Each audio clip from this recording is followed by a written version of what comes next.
Introduction. Good morning, teacher. Good morning, students. Today we learn plant growth and development. Who will tell me what is growth in plants? Ma'am, increase in the size of the cell and elongation in them signifies the growth of plant. Very good, Suresh. Ma'am, can we measure the growth of plants? Good question, Rahul. Yes, we can. The growth of a plant can be measured by considering various factors such as nutrients availability, water availability, oxygen, etc. One more thing I would like to tell you that there are 5 plant growth regulators. They are auxins, gibberellins, cytokinins, ethylene and abscisic acid. Okay, now it's time to learn about plant growth and development. Objectives. At the end of this lesson, you will be able to explain growth in plants, explain phases of growth, define growth rates, to know quantitative comparison of growth, explain conduction for growth, define differentiation, dedifferentiation, and redifferentiation. Define development, explain plant growth regulators, describe photoperiodism, describe vernalization. Growth. An irreversible increase in the size and number of the cells by division and enlargement is called growth.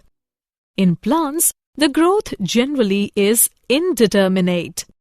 Plants have the capacity of unlimited growth because of the presence of meristems at certain locations on their body.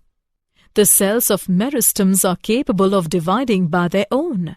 When new cells are added in the body of the plant due to the activity of meristem, it is called open form of growth. The root apical meristem and shoot apical meristem are primarily responsible for the elongation of the plant along its axis. In dicot plants, the lateral meristems, vascular cambium, and core cambium are responsible for secondary growth of the plants. Growth is measurable. Growth of the plants can be measured by various factors: increase in cell numbers, fresh weight, dry weight, size of the cell, etc. For example, watermelon cells can increase in size up to 350,000 times. Increase in surface area shows the growth of leaves. Phases of growth. The period of growth is divided into 3 phases: meristematic, elongation, and maturation. Meristematic phase. This phase has continuously dividing cells and is restricted to the apical meristems, both at the root and shoot tips. In this region, the cells are rich in protoplasm. They have large nuclei. Phase of elongation. The aim of this phase is enlargement of cells. Phase of maturation. In this phase, cells undergo maturation to accomplish their final size, shape, and structure. Growth rates. The increased growth per unit time is termed as growth rate. Plants show 2 types of growth: arithmetic and geometric. Arithmetic growth. Only one daughter cell continues to divide while others become mature. For example, root elongating at a constant rate. Mathematically, LT is equal to L0 plus RT, where LT is equal to length at time t, L0 is equal to initial length, R is equal to growth rate. On plotting length against time, a linear curve is obtained. Geometric growth. Initial growth is slow, followed by a rapid increase in growth, followed by a phase where growth slows down. All cells, tissues, and organs typically show this type of growth. Mathematically, W1 is equal to W0 into exponent RT. W1 is equal to final size. W0 is equal to initial size. R is equal to growth rate. T is equal to time of growth. E is equal to base of natural algorithms. Quantitative comparison of growth. Two ways to compare growth quantitatively are absolute growth rate and relative growth rate. Measurement of total growth per unit time is called absolute growth rate. An absolute increase is shown in the areas of the leaves A and B to form leaves A1 and B1. Growth of given system per unit time is called relative growth rate. In the given figure, both leaves increase by 20 centimeter square, but a relatively greater growth has occurred in leaf A. Conditions for growth. The conditions necessary for growth are nutrients. Enough supply of nutrients is necessary for synthesis of protoplasm and act as a source of energy. Water. An adequate supply of water is essential for growth. It maintains cell turgidity, which enhances growth. It also provides medium for enzymatic reactions. Oxygen. It is vital for respiration and for release of energy. Temperature. The most desired temperature for growth is called the optimum temperature, and it ranges from 28 degrees to 30 degrees Celsius. Temperature above 45 degrees Celsius coagulates and damages the protoplasm and stops growth. Differentiation, dedifferentiation, and redifferentiation. Differentiation is the process by which meristematic cells undergo changes in the structure, shape, to perform the specific functions. For example, after the DNA synthesis of the protoderm cells, cell expansion takes place and it forms immature trichome. After that, nuclear migration takes place and then branching occurs and then it reaches to maturation stage. Dedifferentiation. Dedifferentiation is the process by which the already differentiated or mature cells get back the power of division and become meristematic. Redifferentiation. Redifferentiation is the process by which the meristematic cells formed by dedifferentiated cells undergo changes in the structure and shape to perform the specific function. Development. Development is the series of the changes in which organisms undergo in their way from the embryonic state to maturity, that is, from lower state to higher state of organization. Plants undergo different pathways in phases of life in order to form different kinds of structure. This is termed as plasticity. If different shaped leaves present on the same shoot or on different shoots of the same plant, it is called heterophyly. For example, water crowfoot, water startwort. Plant growth regulators. Characteristics. In all the plants, there occurs minute quantities of certain chemical substances that regulates growth and differentiation. These are called growth regulators. A growth regulator may be defined as an organic substance produced naturally in plants controlling growth and other functions at a site remote from its place of production in minute quantities. These are auxins, gibberellins, cytokinins, ethylene, and abscisic acid. The discovery of plant growth regulators. In the last 60 years, a large number of growth regulators have been isolated from plants. The first indication of their existence was given by Darwin 1880, who was studying the bending of the coleoptile of a grass towards light. He found that the light falling on the tip of the grass coleoptile causes some influence. This influence is transmitted downward and causes the coleoptile to bend towards light. F.W. went isolate oxen from the tip of the coleoptiles. E. Kurosawa reported the appearance of symptoms of Bacony disease of rice seedlings is uninfected rice seedlings when they were treated with sterile filtrate of fungus Gibberella fujikuroi. Gibberellic acid was later isolated from the fungus. The discovery of plant growth regulators. F. Skoog observed that callus proliferates in the tobacco plant only if, in addition to auxin, the nutrients are supplemented with extracts from the vascular tissue, yeast. Skoog and Miller later identified cytokinesis, a promoting active substance, and named it kinetin. 3 independent workers reported 3 different kinds of inhibitors in plants: inhibitor B, abscission 2, and dormin. Later, all the 3 inhibitors proved to be chemically identical and name it abscisic acid, ABA.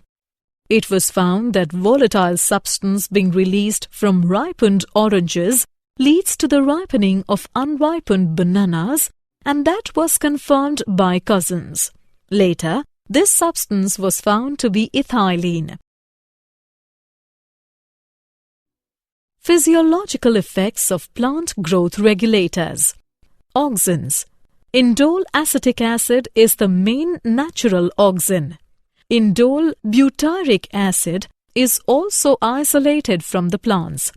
Examples of synthetic auxins are naphthalene acetic acid, 2,4-dichlorophenoxyacetic. All these auxins are very useful in agricultural field. Physiological effects of auxin on plants. Suppression of lateral buds by apical bud is called apical dominance, and it is found due to transportation of auxin. Auxin stimulate cell division in cambium as well as in the primary meristems. Cell elongation is an important role played by auxins. Auxins have the differential action on shoot tip and root tip. Induce root formation at low concentrations. Prevention of leaf falls by suppressing the formation of abscission layer. Seedless formation of fruit is induced by auxins. It is also termed as parthenocarpy. Gibberellins. Gibberellins come under the category of plant growth regulator. Physiological effects of gibberellins on plants. Gibberellins cause stem elongation and leaf expansion but have no effect on roots. Gibberellins promote seed germination in lettuce, cereals, etc. Plants like pea, bean, tomato pepper, cucumber, lettuce and cabbage on treatment with gibberellins develop broader and elongated leaves.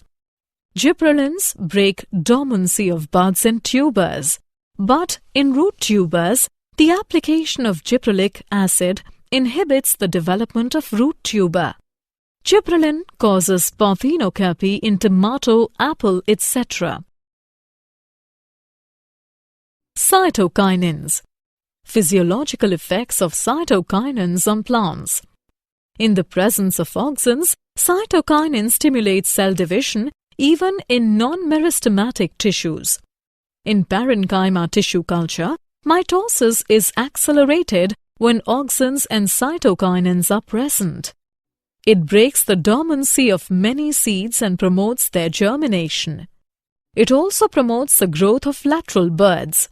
Cytokinins delay the process of aging in plant organs by controlling protein synthesis. It also helps in accumulation of salt in plant cells. Ethylene. Physiological effects of ethylene on plants. It modifies growth by inhibiting the elongation of stem and roots. It inhibits the growth of lateral buds and causes apical dominance. It accelerates the abscission of leaves, flowers, and fruits by formation of abscission layer. It retards flowering in most plants but induces flowering in pineapple, mango, and many other plants. It increases the number of female flowers and fruits in cucumber plants. Abscisic acid. Physiological effects of abscisic acid on plants. It acts as a stress hormone as it stimulates the closure of stomata. It inhibits shoot growth but does not have much effect on roots. It induces seeds to synthesize storage proteins. It also increases the tolerance of plants to different kinds of stress. It acts as antagonist to gibberellins. Photoperiodism. The ability of plants to respond to the relative length of day and night to which the plant is exposed is called photoperiodism. The flowering response of the angiosperms falls into three categories. Short day plants. These plants initiate flowering when the length of the day becomes shorter than a certain critical length. If these plants expose for the length greater than the critical length, then they will remain vegetative. Example of short day plants are Cosmos, Dahlia, etc. Long day plants. These plants induce flowering when day length exceeds critical day length. Example of long day plants are barley, sugar, etc. Neutral day plants. These plants flower regardless of the exposure of light. Example of neutral day plants are sunflower, tomato, etc. Vernalization. Vernalization is a process in which plants expose to low temperature in order to increase the flowering. Many temperature plants have the requirement of vernalization in order to initiate or accelerating the flowering process. Many plant species include some ecotypes of Arabidopsis thaliana and winter cereals such as wheat must go through period of winter. Many biennial species have the period of vernalization, which can vary in temperature. Did you know? Lateral root develops from pericycle. GA3 induces the mRNA synthesis for alpha amylase enzymes in allurone cells.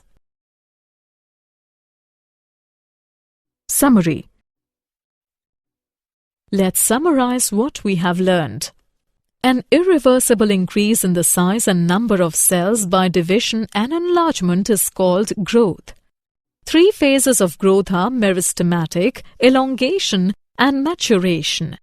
The increased growth per unit time is termed as growth rate. The conditions necessary for growth are nutrients, water, oxygen, temperature. Differentiation is the process by which meristematic cells undergo changes in the structure, shape to perform the specific function. Dedifferentiation is the process by which the already differentiated or mature cells get back the power of division and become meristematic. Redifferentiation is the process by which the meristematic cells formed by the dedifferentiated cells undergo changes in their structure and shape to perform the specific function. Growth regulators are auxins, gibberellins, cytokinins, ethylene, and abscisic acid. The ability of the plant to respond to the relative length of day and night to which the plant is exposed is called photoperiodism.